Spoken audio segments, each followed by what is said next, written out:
এখন আপনাদের মাঝে বক্তব্য রাখবেন জনাব সাকিব আল হাসান। বিসমিল্লাহির রহিম। আসসালামু আলাইকুম। আফসোস, কোন জায়গায় বসবাস করি।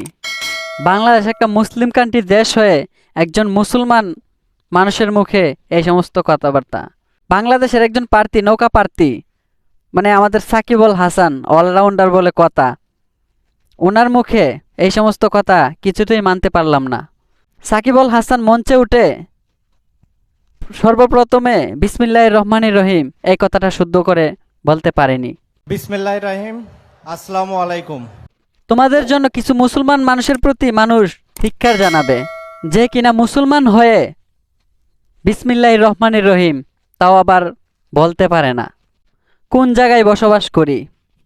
আফসোস, সাকিব আল হাসানের এই ভুলের কাজের জন্য কেউ প্রতিবাদ জানাবে না, কারণ ভালো কাজের জন্য মানুষ এগিয়ে পড়ে না, খারাপ কাজের জন্য মানুষ ঝাঁপিয়ে পড়ে।